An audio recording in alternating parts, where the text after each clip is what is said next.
तो फाइनली जम्मू कश्मीर विधानसभा चुनावों में चुनाव प्रचार और अंतिम चरण का चुनाव प्रचार भी आज अपने अंतिम समय पर पहुंच चुका है। चुनाव प्रचार रुकने वाला है और इस चुनाव प्रचार की समाप्ति बीजेपी की ओर से पीएम मोदी की रैली के साथ की गई।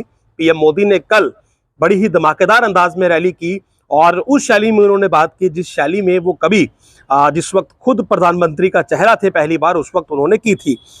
इस रैली में क्या क्या मुद्दे उन्होंने उठाए मैं ये एनालिसिस करके आपको बता रहा हूं और कल भी मैंने एक रिपोर्ट आपको बताई थी, लेकिन आज मैं आपको कुछ ऐसे पॉइंट्स बताने वाला हूं जिस पर पीएम मोदी ने काफी फोकस किया। और इस रैली में एक चीज देखने को मिली कि पीएम मोदी ने पूरी तरह से जम्मू सेंट्रिक जो थी अपनी स्पीच रखी और उन्होंने जम्मू को लेकर जो है वो बहुत सारी बातें कही जो कि काफी अहम है। जम्मू के साथ दशकों से जो भी भेदभाव हुआ है उसको भाजपा सरकार ही दूर करेगी। भाइयों और बहनों, 8 अक्टूबर को मां के नवरात्र के दिन नतीजे आएंगे।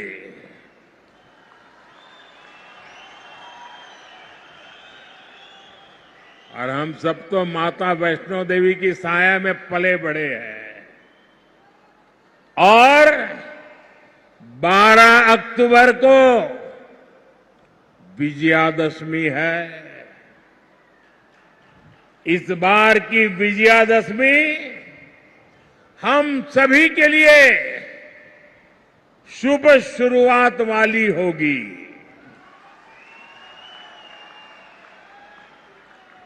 जम्मू हो, सांबा हो, कठुआ हो, चारों तरफ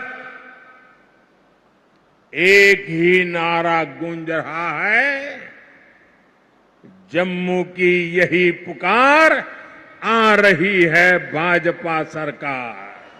और उससे बड़ी बात यह है कि नेशनल कॉन्फ्रेंस और कांग्रेस का जो एक प्री पोल अलायंस है उस अलायंस के होने के बावजूद भी कल प्रधानमंत्री मोदी ने कहा कि पहली बार बीजेपी जम्मू कश्मीर में क्लियर मेजॉरिटी के साथ अपनी सरकार बनाने जा रही है।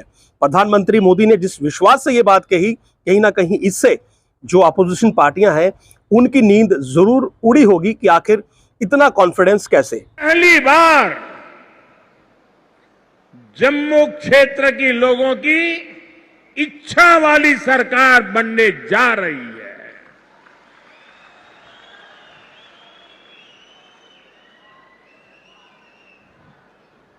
और ये तो मंदिरों की नगरी है।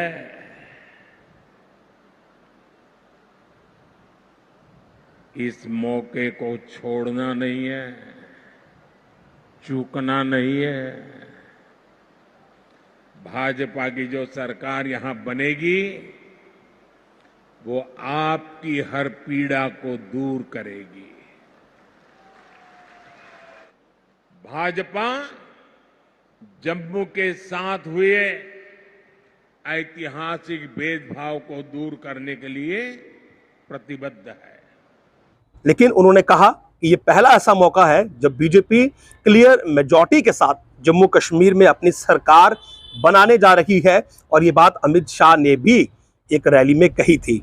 इसके अलावा उन्होंने जो दूसरी बात कही वो ये थी कि जम्मू कश्मीर के लोग अब खून खराबा, आतंकवाद और अलगाववाद नहीं चाहते हैं। लोग अब आपसी प्रेम, भाईचारा और शांति चाहते हैं। उसके अलावा पीएम मोदी ने कहा कि जो आतंक के आका हैं उन्हें मोदी का खौफ है। वो ये अच्छे से जानते हैं कि अगर उन्होंने कोई हिमाकत की तो मोदी उन्हें बख्शेगा नहीं, उन्हें पाताल तक मोदी गाड़ेगा।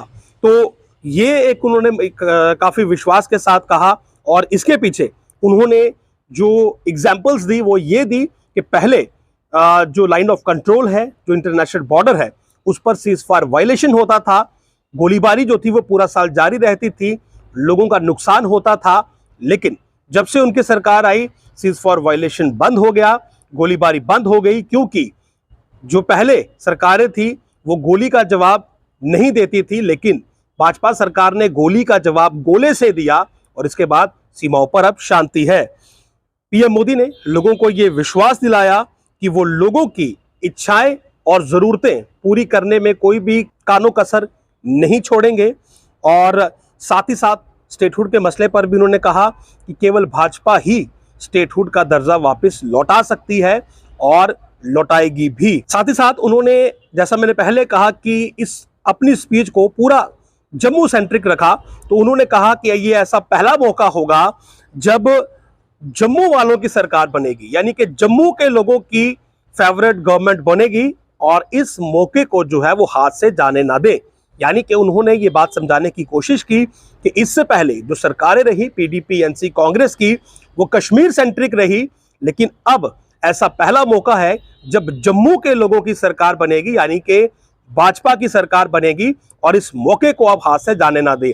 तो कुल मिलाकर अगर आप बाकी कांग्रेस की स्पीच देखेंगे या एनसी की स्पीच देखेंगे, पीडीपी की देखेंगे, तो उसमें ज्यादा स्लांट कश्मीर की ओर है। जाहिर सी बात है, कश्मीर सेंट्रिक पॉलिटिकल पार्टीज का जो स्लांट है वो उधर ही होना है। लेकिन पीएम मोदी ने कल जो जम्मू में रैली की, उन्होंने जम्मू सेंट्रिक स्पीच रखी, जम्मू के मुद्दों पर बात की और कहा कि क्लियर मेजॉरिटी के साथ यहां पर सरकार बन रही है और ऐसा पहला मौका है जब जम्मू के लोगों की सरकार बनेगी। इससे पहले सरकारें कश्मीर से बनती थी, लेकिन अब जम्मू के लोगों की सरकार बनेगी। इस मौके को हाथ से मत जाने दीजिए। आतंक के आका मोदी से खौफजदा है, उन्हें पता है हिमाकत की तो मोदी बख्शेगा नहीं। और जम्मू कश्मीर के लोग अब आतंकवाद, अलगाववाद और खून खराबा नहीं चाहते हैं, वो प्यार, भाईचारा और शांति चाहते हैं। और साथ ही साथ उन्होंने लोगों से कहा कि आप खुलकर मतदान करें ताकि यहां पर बीजेपी की सरकार बने। तो पीएम मोदी की ये आखिरी चुनावी रैली थी इन विधानसभा चुनावों की और अब 1 तारीख को मतदान होना है और नतीजे 8 तारीख को आएंगे। उस समय ही साफ हो पाएगा कि कौन जीता है और किसकी सरकार बन रही है। लेकिन ये पूरा जो कैंपेन प्रोसेस रहा, इसमें जो कैंपेनिंग की गई, हालांकि कांग्रेस की कैंपेन मैंने कहा कि शुरू से ही जो एक्सपेक्टेड था वैसी एक्सपेक्टेशंस पर तो नहीं रही, वीक रही। और ये बात उनके अलाइंस पार्टनर नेशनल कॉन्फ्रेंस ने भी कहा, मानी कि कांग्रेस ने जम्मू के प्लेन्स में उतनी अच्छी कैंपेन नहीं की जितनी उम्मीद थी। नेशनल कॉन्फ्रेंस की भी उतनी स्ट्रांग नहीं रही, पीडीपी की भी नामात्र ही रही। केवल बीजेपी ने जम्मू में अपनी कैंपेन को बूस्ट किया, एक थ्रस्ट देखने को मिला और शायद उसी का इम्पैक्ट ईवीएम पर भी देखने को मिले और फाइनल नतीजों पर भी देखने को मिले। नमस्कार।